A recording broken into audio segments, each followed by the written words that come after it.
All right, hey everyone, it's your girl Maddie, aka Beaver Mosh, and here I am today talking with Justin Vølus and Jaron Moran of Maggot Crown. Thanks for joining me, you two. Well, What's thank you for up? having us.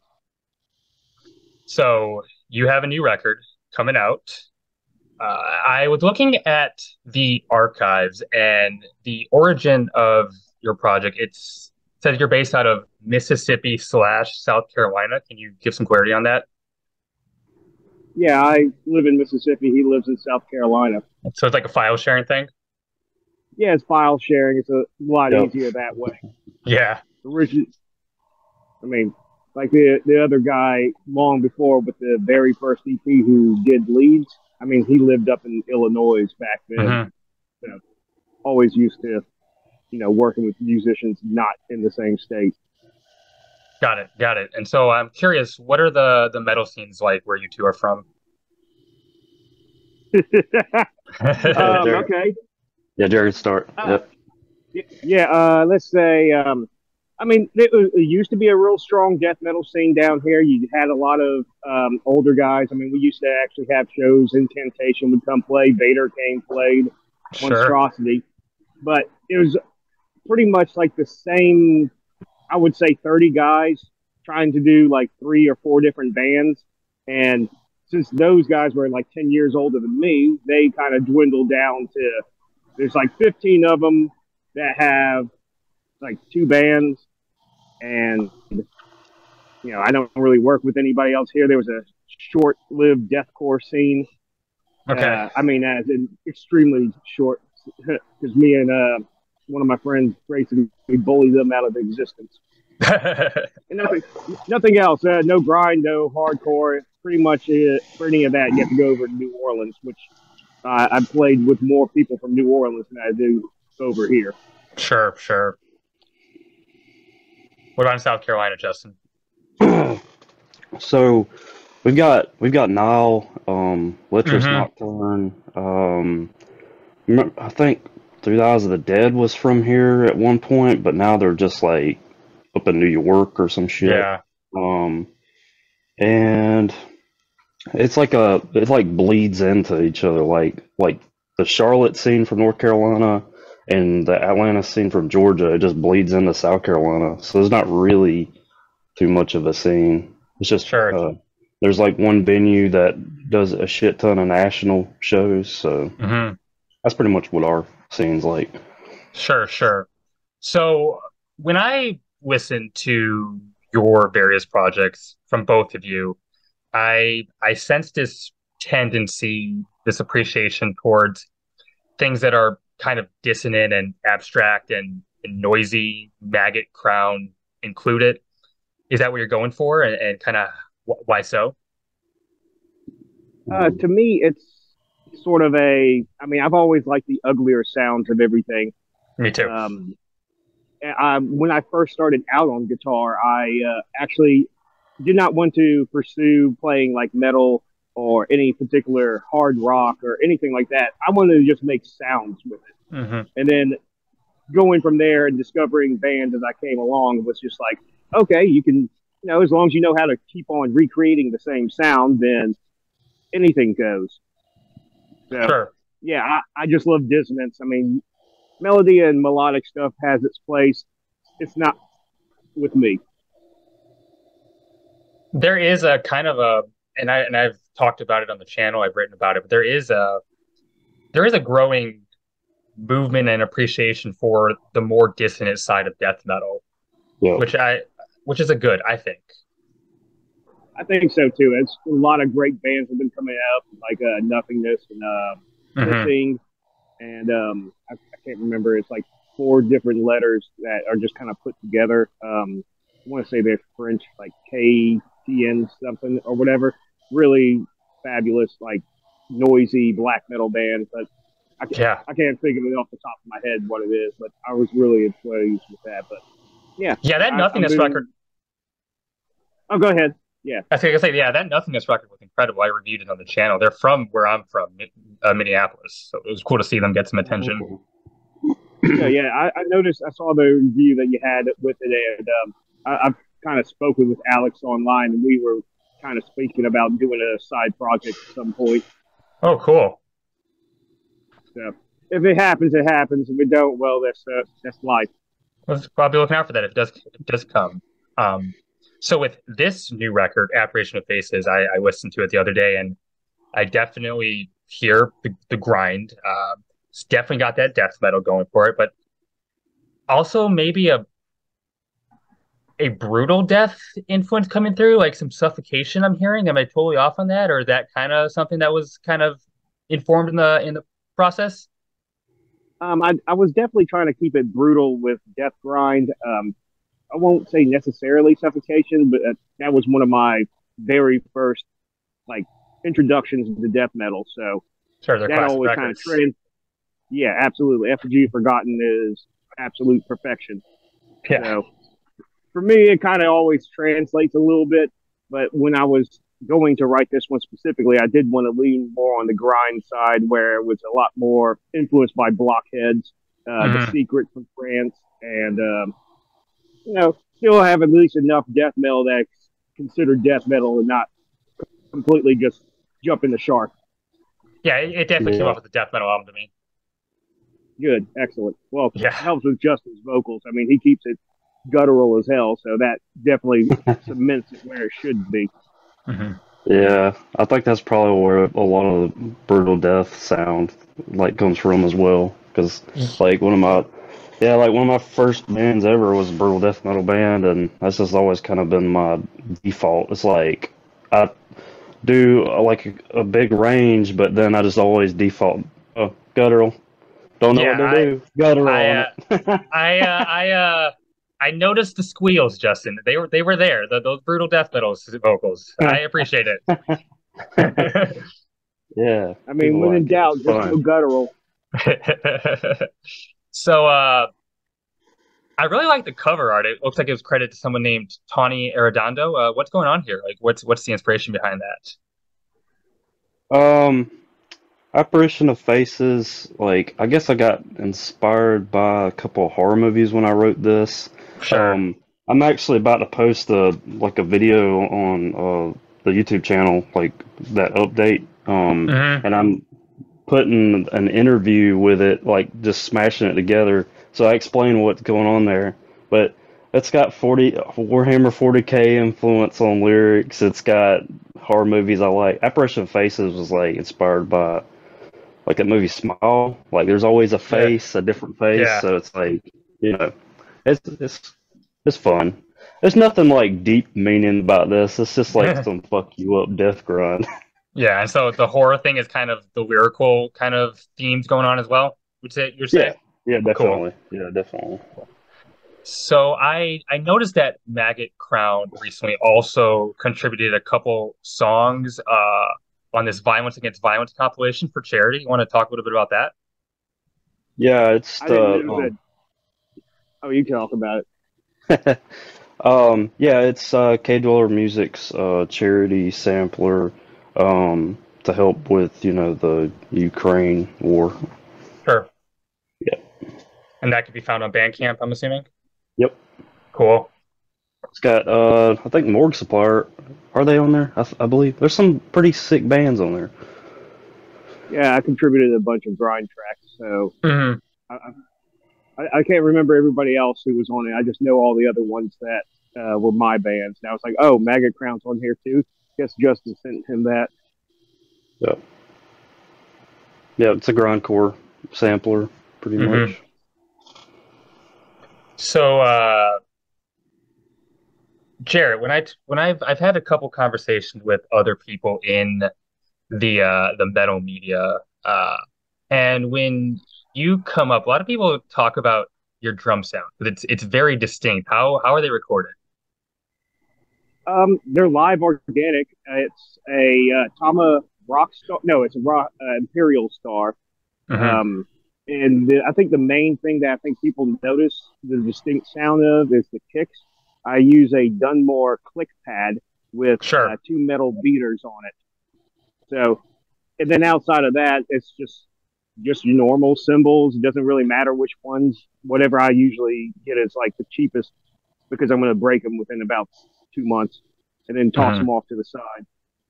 I use Ralph Henderson Corpse Master sticks. They're a little bit longer and heavier than 2Bs, which are some of the heavier sticks. I also used to play a lot of, punk and hardcore shows where the only thing that was mic'd out might have been the kick drum. So I play heavy. I play to be heard over multiple amplifiers. Like my grind band when we went and played Houston, the only thing that was mic'd out was the kick and the vocals, and everybody still heard me over the two full stacks. Yeah, and I think that's kind of maybe what contributes to your project such cavernous sound, because the drums really are not just there to be kind of a rhythm keeper. It's like a foundational part of the sound. Like it's like meant to be like a lead instrument almost, and I appreciate that. Thank you. I kind of wanted to push myself as that. I wanted to be it, not just like strict timekeeping. Like, yeah, if I wanted to be like Mortician and use a drum machine or play exactly like the drum machine, that's great. But then you lose the entire feel of everything.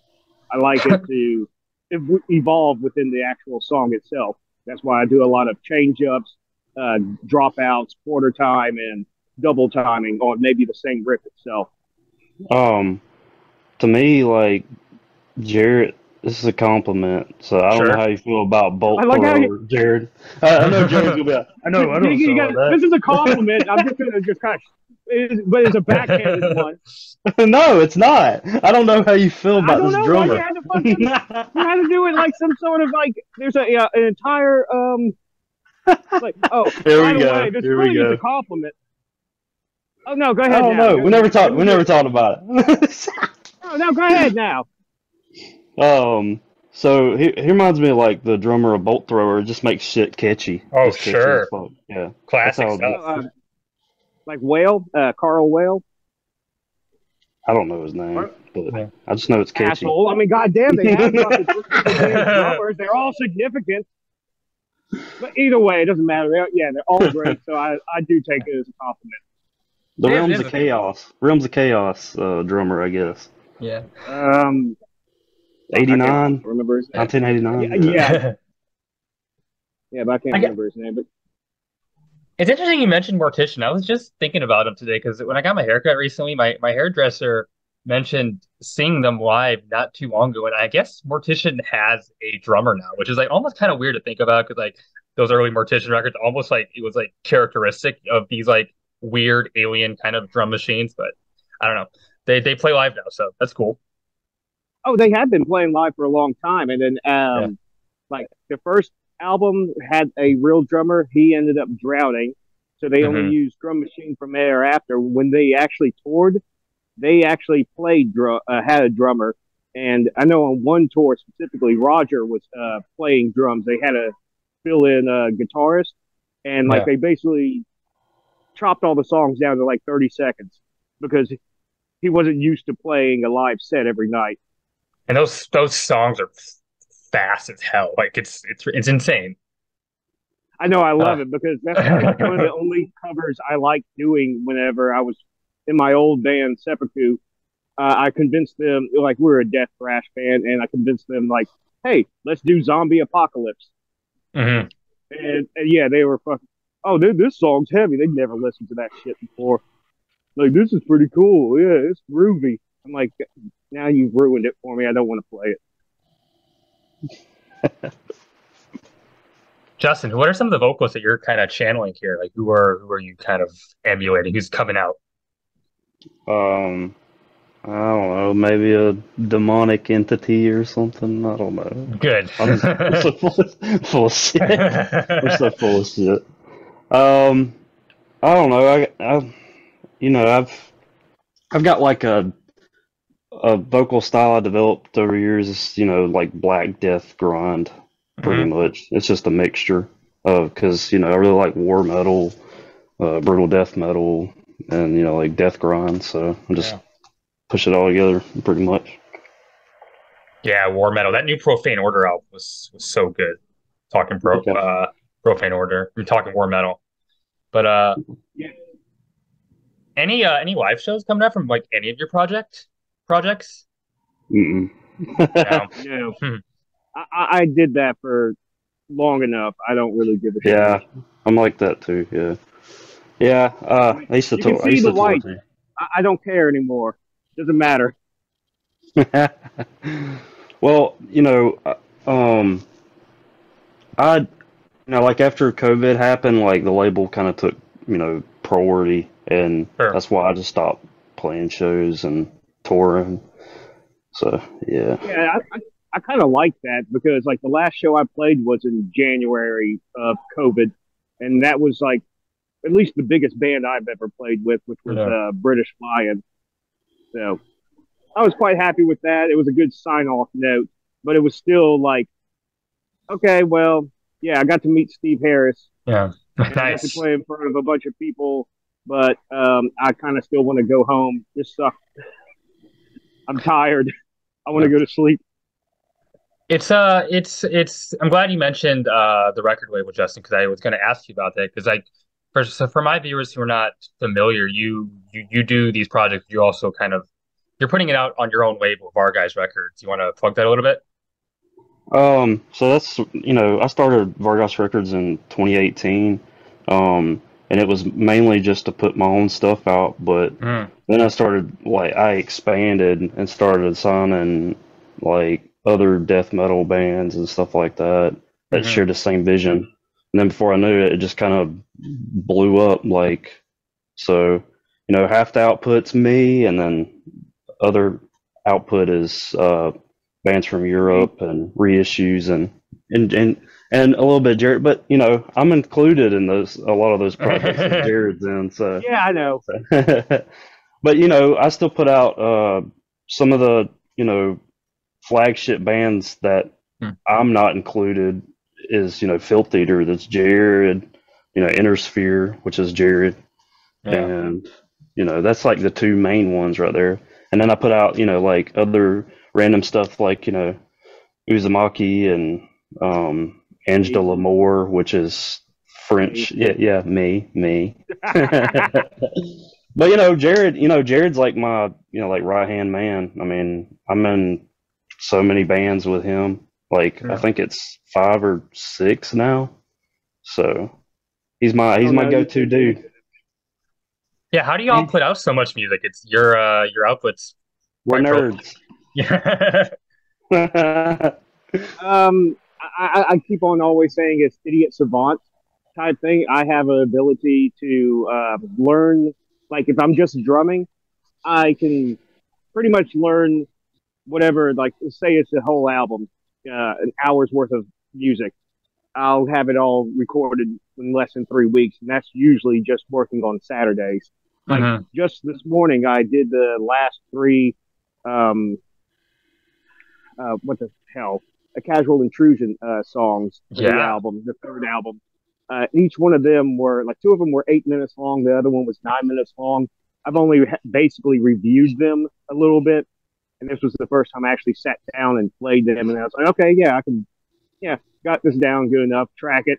I've already forgotten what the fuck I did. So It's just like immediately delete. I talked about that your last A Causal Intrusion record on the channel. It was like maybe my second or third review when I was just getting this thing started. Are you saying that there's gonna be a follow-up record coming up for A Causal Intrusion?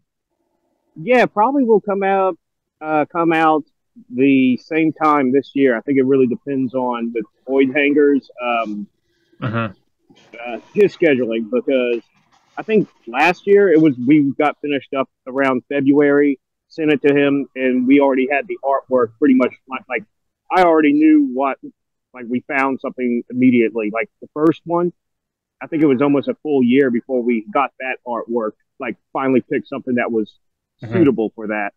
So I think the probably the longest thing will be actually getting the artwork for the album and then having all the layout done because I already have half the lyrics written. I'll probably have all of the once I have all the lyrics done, vocals will take me literally 2 sessions to be done with. Sweet. And you're also involved with Slog, Psionic Yes, Madness. Oh, that's me on both of those. Yeah. Yeah. I've already started tracking the new Slog album too. I think I'm 7 songs deep on that. Hmm. That I haven't written any lyrics for that, but I kind of once Nick starts getting guitars done for it, then I kind of like formulate what I'm going to base around the entire idea of the album's going to be. In Psionic Madness, I just do a bunch of blast beats. I know Yeah. that Nick said that he was going to start on that as soon as we're done with this casual. Yeah, for my viewers who are into Death Doom, I talked about it on my channel, but Slog is like it's like Death Doom, but it's not like Paradise Lost. Like it's not going into that gothic direction. It's like it's death metal forward, which Oh yeah, I mean we yeah. kind of wanted to like Funeral Doom for people who don't like Funeral Doom. I love Funeral Doom, but Oh, I do too. I mean, I'm very, but me playing it so much, yeah. not so much. I kind of get bored. I want to speed it up some. I mean, I mean, even in the band that I do that sounds like Nate, I still do a lot of double bass, and Hmm. I'll throw blast beats into it, even though, I mean, yeah, it doesn't sound like Nate now, but it doesn't really matter. It's my damn project. I can do what the fuck I want. Oh, I'm sorry that I bored you, Justin, down there yawning. I literally listen. I literally woke up like before this. I don't want to hear it. Well, that's your It's fault. I mean, you wanted to sleep in. it's early. We're recording this in the morning, so for people who are going to see this after it's recorded. Yeah, Oh, okay. I'm Yeah, not a like morning person, but I'm highly functional. Yeah. I wake up at 3 a.m. every day, so I don't. Oh It doesn't wow. matter. Yeah, That's I also work. why I could. Oh, go ahead. When you I'm with you too. I work a shitty service industry job, so I'm always there opening the shop. Then uh, I do the channel after I get off work, so I can relate. well, nothing's wrong with that. I Yeah. like. I don't like my job doesn't start till 7 a.m. I like getting up so I can go work out, and then that's how I can actually get a lot more of this stuff recorded because I'm Sure. fresh in the morning. I know what I want to do. I get in there, complete what I need to, and then I slog through my day, and then when I get off work, I'm like, I just want to go home. I just want to go eat Yeah, dinner, and I want to go to sleep. yeah, yeah. I just work Monday through Friday, and today's an off day for me, so I can actually Cool. rest. Well, take advantage of that. Yeah, I'm gonna write some more out of Mouth the Graves today, like on Nice. vocals. Yeah, yeah, we got all It's that about almost time. done. Hey, shut up. You know what? I'm almost done, boy. You know what? I probably have another album written and ready for you before you're done. Yeah, whatever. I mean, you say that, and I will do that shit out of spite. Be like that Well, shit that See, okay, okay, so Jared is like crazy idiot fast, and I'm like fast, but not as fast compared to the normal person. I'm So talking about mental abilities. He doesn't have many. I get beat He got down by 6 Jared brain every cells, day. and one of them is like in a wheelchair, and the other one has to push it around. I got 3, except they're all on cocaine. well, the record Apparition of Faces by Maggot Crown comes out March 1st off of Vargheit Records. I won't hold you too much longer, but is there anything else you'd want to plug? Um, didn't I? Oh, that Void Meditation Cult came out, I think, yesterday or the day before or something. Sure. Not Void Meditation Cult. Vertebrae Fetish Totem. Jesus Christ, I don't even know what my band names are anymore. Too many, boy. Hey, I mean that's why they're written down somewhere. I don't have to pay attention. There's folders on there labeled. I know what to do after that. I'm just I don't playing. know if they. Yeah, I don't know what else is coming out soon or not. At least I can't remember anything. I might do another All Equipped tomorrow. Who knows? Hmm. I guess I could kind of give you a rundown for me. I got Maggot Crown in March, and then there's going to be a new Out of Mouth the Graves in April, Sure. and possibly a new Flesh Configuration album. which that's like technical death metal stuff. Okay. Yeah, it's I'm on vocals, Jared's on drums, and we got two other people you don't know about. So it's that's how we do it. I mean, me and Jared are kind of like linchpin of a bunch of bands, pretty much. So yeah. Bullying everyone into submission. Sweet. Well, once again, thank you to Justin Vølus and Jared Moran for joining me. I'm going to let you go. My name is Appreciate it. Maddie, aka Beavermosh, and I'm signing off.